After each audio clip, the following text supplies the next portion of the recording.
ہم نے آپ کے پوسٹ کو کب ایسا کیا, کب آپ کو رکاوٹ کی آپ کے اس میں؟ آپ گھنٹوں گھنٹوں مائک لے کے خطبہ دیتے ہیں, خطبہ کے آگے لوگ 1:45 بج جا رہا ہے, جماعت نہیں ہو رہا ہے, بولے جا رہے, آپ کیا اس میں بولتے ہیں؟ لوگ دھوپ میں پریشان ہو رہے ہیں, یہ طریقہ ہے؟ آپ کو پتا نہیں ہے جب بڑی جماعت ہوتی ہے کتنے دیر تک نماز پڑھانی چاہیے, سورہ کتنا بڑا ہونا چاہیے؟ خطبہ کے آگے وہ بیان کرتے ہیں, نارمل سماجی بیان از مور دین. کیا مسجد میں سماجی بیان نہیں ہونا چاہیے؟ سماج کے ٹائم میں سماجی بیان نہیں, اگر آپ کا 12:30 جمعہ کے خطبے میں ہی لوگ کہتے ہیں کہ امام صاحب کا سماجی بیان زیادہ ہونا اثر انداز ہوتا ہے. 12:30 بجے کا ٹائم ہے جماعت کا, آپ اس کو 12:35 کر سکتے ہیں, 12:50 نہیں کر سکتے.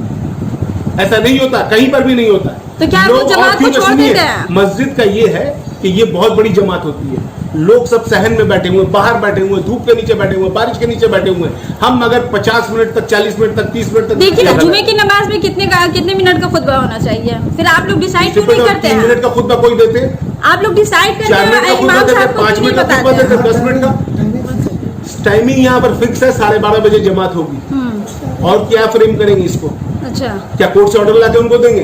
12:30 بجے کا ٹائم کا جماعت ہے. کوئی میٹنگ اگر ہوتا ہے وچ از آؤٹ آف دا وے, جو مسجد سے ریلیشن نہیں ہے یا نماز سے ریلیشن نہیں ہے, اس میں آپ ایٹ لیسٹ پوچھ لیجیے کہ ایسا ہو رہا ہے, 2 افراد کے بیچ میں جھمیلا ہے, وہ لوگ آ کے یہیں پر ملنا چاہتے ہیں. اگر ویڈیو میں, آڈیو میں, کہ وہاں پولیٹیکل ایکٹیویٹیز تو ضرورت سے زیادہ ہو رہی ہے, اور یہ بالکل مسجد ایسی جگہ نہیں جہاں پولیٹیکل ایکٹیویٹیز ہو. پولیٹیکل ایکٹیویٹیز کون کر رہے ہیں؟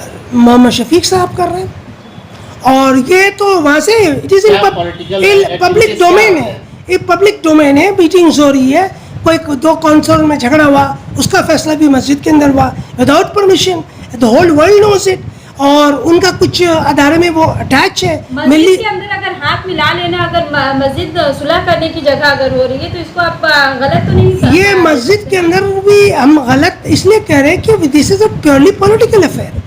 واٹ از دا مسجد code? This can be done anywhere else. یہ اور جگہ میں ہو سکتی, کسی اور آفس میں ہو سکتی. نماز پڑھانے کا, ریلیجیس ایکٹیویٹیز کے لیے مسجد بنی اسی لیے. اگر کوئی جگہ کی کمی ہو, کوئی ایسی بات ہو, you can use masjid for any other purpose, but the main purpose of the masjid is for religious purpose. اور وہ مسجد کے کوئی لگاؤ نہیں اس سے. مسجد کے آفس مسجد کے استعمال کے لیے ہونی چاہیے, اس میں کوئی دو رائے نہیں ہے. عبداللہ صاحب, اگر کوئی 2 کونسلر اگر آ کر کے ہاتھ ملاتے ہیں, گلا ملتے ہیں, مسجد ایک پاک سرزمین ہے اور مسجد کے اندر عبادت ہوتی ہے, وہاں جھوٹ اور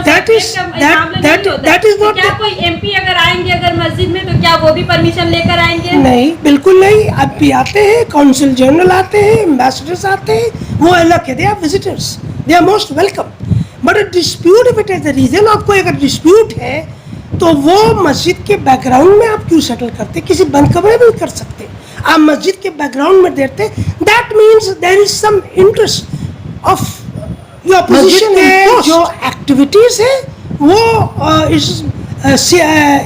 عبادت سے زیادہ سیاست پر اب ہو. ایکٹیویٹیز کی بات جہاں تک ہے, نہیں, اس کے علاوہ ایک اور بات ہے, وہ ایک ملی کونسل سے ہم آپ کو سب بتا رہے ہیں, ملی کونسل سے اٹیچڈ ہے. تو ملی کونسل کی کیا اپنی آفس ہے کہ نہیں ہے؟ اگر نہیں ہے تو کیوں نہیں ہے؟ وہ مسجد کے پریمیسز کیوں استعمال کر رہے ہیں؟ What has Milli council got to do with religious activities ہے اس کو, جس پر ہم ناخوش ہیں. باتھ روم کے اندر اتنا جگہ ہے کہ آپ کپڑا, جیسے آپ جانتے ہیں, آپ لوگ بھی, ہر انسان باتھ روم یوز کرتا ہے, آپ کا بھی ایک اپنا آفس ہوگا, آفس کے اندر آپ چینج نہیں کرتے, آپ باتھ روم میں ہی چینج کرتے, باتھ روم کو استعمال کیا. اقبال صاحب جو مسجد کے متولی بھی نہیں ہے, وہ یہ کہہ رہے ہیں کہ جس طرح سے مولانا سے ملنے کے لیے آتے ہیں, اور سب سے پہلا ان کا کوشچن ہے کہ مسجد سیاست کا اڈا بن گیا ہے, وہاں پہ صرف اور صرف ناخدا مسجد میں صرف نماز کے علاوہ کوئی بھی ایکٹیویٹیز نہیں ہونی چاہیے, چاہے وہ ملی کونسل کے لوگ آ رہے ہیں یا کوئی ان سے ملنے کے لیے بھی آتا ہے, تو یہ ساری چیزوں پر یہ ساری چیزیں نہیں ہونی چاہیے. یہ اقبال صاحب کہہ رہے ہیں, جبکہ زاہد صاحب یہ کہہ رہے ہیں کہ سماجی بیان بھی خاص طور سے جمعہ کی نماز کے خطبے میں نہیں ہونا چاہیے. یہ دونوں کا میں بات کو رد کرتا ہوں کہ ایک جو مسجد جو ہے کیا ہے, پہلے اس کی اہمیت کو سمجھنا ہوگا. مسجد امت کے, مسجد سماج کے, مسجد سوسائٹی کے اصلاح کا ایک مرکز ہے, ایک سینٹر ہے, جہاں سے جو پیغام جاتا ہے وہ دور دور تک پھیلتا ہے اور لوگوں کے دل میں بھی اترتا ہے. تو اگر وہ یہ کہہ رہے ہیں کہ مسجد کے اندر سماجی بیان نہیں ہونا چاہیے, تو کیا بیان ہونا چاہیے؟ وضاحت کرے وہ. بھائی قرآن اور حدیث کا ان کو شاید علم نہیں ہے. قرآن اور حدیث کے اندر تمام وہ باتیں موجود ہیں جو انسانی زندگی کے لیے ضروری ہے, پیدا ہونے سے لے کر مرنے تک کا. تو مرنے تک کیا سماجی بیان اور سیاست نہیں ہے؟ یہ تمام چیزیں سماج اور سیاست بھی تو اسلام کا حصہ ہے. تو انہیں یہ پتہ ہی نہیں ہے کہ کہاں کیا بیان ہونا چاہیے. تو ان سب کو لا علمی کے بنیاد پر علم نہیں ہے کہ بیان کس طرح کا ہو, اور سماجی بیان نہیں ہو, سیاسی بیان نہیں ہو, فلانا بیان نہیں ہو, تو آپ بیان لکھ کے دیں. آپ کے اندر تو لکھنے کی بھی صلاحیت نہیں ہوگی, مجھے ایسا معلوم ہوتا ہے. تو ان کا یہ بات میں رد کرتا ہوں. دوسری بات, انہوں نے جو دوسرے متولی جو نہیں ہیں, جناب اقبال صاحب نے جو باتیں کہیں کہ مسجد کے اندر اور کوئی ایکٹیویٹیز نہیں ہونی چاہیے, تو مسجد سیاسی اڈہ نہیں بننا چاہیے, یہ بات درست ہے ان کی. لیکن یہ بات سمجھنا پڑے گا کہ وہ مسجد ایک تاریخی مسجد ہے, بڑی مسجد ہوتی ہے, جو شہر کی بڑی مسجد ہوتی ہے. تو اس مسجد کے امام جو ہوتے ہیں, اس مسجد کے امام ایک منصب پہ فائز ہوتے ہیں. تو ان سے لوگ ملاقات کرنے کے لیے طرح طرح کے لوگ آتے ہیں. بہت سارے لوگ اپنے مسائل کو لے کر آتے ہیں, بہت سارے سماجی لوگ ان کے پاس جاتے ہیں, بہت سارے سیاسی لوگ ان کے پاس جاتے ہیں.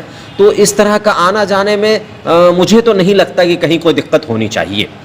اور مسجد کے اندر تو میں یہ کہوں گا کہ غیر مسلم حضرات بھی آنے چاہیے, اور جو غلط فہمی ہے ہمارے برادر وطن کا, یہ بات واضح ہونا چاہیے, کلیئر ہونا چاہیے کہ مسجد کے اندر کیا ہو رہا, آپ کیا کرتے ہیں. کیا جناب رسول اللہ صلی اللہ علیہ وسلم کے زمانے میں مسجد نبوی میں غیر مسلموں کا آنا جانا نہیں ہوتا تھا, بلکہ مسجد نبوی کے اندر ان کا قیام, ان کے طعام کا انتظام کیا گیا, اور ساتھ ساتھ یہ بھی کہا گیا کہ مسجد کے اس کونے میں آپ عبادت بھی کر سکتے ہیں اپنے مذہب کے مطابق.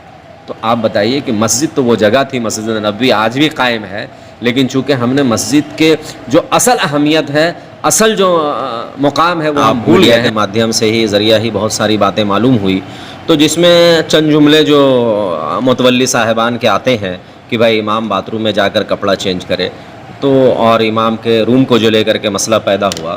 تو سب سے پہلے یہ بات سمجھنا چاہیے کہ اگر امام کے دل میں کوئی ایسی بات ہوتی تو امام وہ کمرہ خالی نہیں کرتے. امام سے متولی صاحب نے کمرہ خالی نہیں کروایا, مانے زبردستی نہیں خالی کروایا, بلکہ امام صاحب کی رضامندی سے وہ کمرہ خالی ہوا. کمرہ خالی ہونے کے بعد میں جب کام شروع ہوا, اور کام شروع ہونے کے بعد میں امام صاحب کو کسی طرح کا کوئی خدشہ معلوم ہوا ہوگا, تو وہ بار بار یہ سوال, کیونکہ میرے پاس وائس ریکارڈنگ آیا ہے, تو اس میں بار بار وہ ایک ہی سوال پوچھ رہے ہیں کہ آپ واضح کیجئے آپ کرنا کیا چاہتے ہیں. اس میں متولی صاحب کا جواب یہ آ رہا ہے کہ آپ کو ویل ڈیکوریٹ آفس ملے گا, اور جو ہے تو امام صاحب کا نا آفس کے ساتھ ساتھ جو ہے وہ جو دیوار دیا ہوا تھا اس طرح کے کمرہ بھی چاہیے, تاکہ کچھ مہمان آتے ہیں ہمارے, اور حقیقت میں بہت سارے لوگ شہر سے ہی نہیں بلکہ مغرب بنگال سے اور بلکہ بیرون ملک سے بھی لوگ مولانا سے ملنے آتے ہیں, کیونکہ ایک بڑے منصب پہ مولانا ہیں, تو بہت سارے لوگ ملاقات کرنے آتے ہیں. تو ملاقات کرنے کا جو جگہ تھا ان کا وہ کمفرٹیبل تھا, ٹھیک تھا. اب نماز پڑھا کے وہ آئے, مہمان آ کر بیٹھے ہوئے, اس میں مسلم غیر مسلم سب مذہب کے لوگ ہوتے ہیں. اب لوگ بیٹھے ہوئے ہیں تو مولانا اس کے سامنے تو کپڑا تبدیل نہیں کریں گے, تو الگ سے ایک کمرہ پاس میں ہی ہونا چاہیے. لیکن وہ بار بار اس وائس ریکارڈنگ میں جہاں تک میں نے سنا, اس میں یہ بات آ رہی ہے متولی صاحب کی طرف سے کہ ہم آپ کو دوسرا جگہ دیں گے, دوسرے جگہ وہ کمرہ بنا کے دیں گے. تو یہ تو بالکل غیر مناسب بات ہے. اور امام اور متولی کے درمیان میں جو معاملہ ہونا چاہیے, اکثر وہ بیشتر میں دیکھتا ہوں تمام متولی اور مسجد کے ذمہ داروں تک بھی آپ کے ذریعے یہ پیغام پہنچنا چاہیے کہ امام متولی کا یا مسجد کا غلام نہیں. یہ بات ہر کسی کو سمجھ لینا چاہیے. لوگ متولی صاحبان ہوں یا سیکریٹری صاحبان ہوں یا ذمہ دار ہوں مسجد کے, وہ امام کو غلام سمجھتے ہیں, اور وہ یہ سمجھتے ہیں کہ امام ہمارے تابع رہ کر کے کام کرے, جبکہ امام آزاد ہوتا ہے. دوسری بات ہے کہ مسجد کے اندر بیان کرنے کا, کیا بیان کرنا چاہیے کیا نہیں کرنا چاہیے, یہ امام کے اختیار میں ہونا چاہیے. اس لیے کہ امام جو ہے وہ قرآن اور حدیث کی روشنی میں لوگوں تک وہ پیغام پہنچاتا ہے جو وقت کے اور حالات کے حساب سے ضروری ہوتا ہے. قرآن کریم کے اندر اور حدیث شریف کے اندر تمام چیزیں موجود ہیں, تمام مسائل کے حل موجود ہیں, تو وہ اسی روشنی میں وہ اپنی بات کچھ نہیں کہتے. اگر وہ سماج کے سدھار کی بات کہتے ہیں تو قرآن اور حدیث کی روشنی سے یہ بات کرنی چاہیے. اگر وہ سیاست بات کرتے ہیں تو یہ بھی چیز ہمارے صحابہ کرام, ہمارے بزرگان دین اور ہمارے انبیاء نے کر کے دکھلایا کہ سیاست بھی ہونی چاہیے. تو اگر اس طرح کی باتیں کر رہے ہیں تو اس میں انکش لگانے والے, اس میں دخل اندازی کرنے کا حق کسی بھی متولی اور کمیٹی کے حضرات کو نہیں ہے.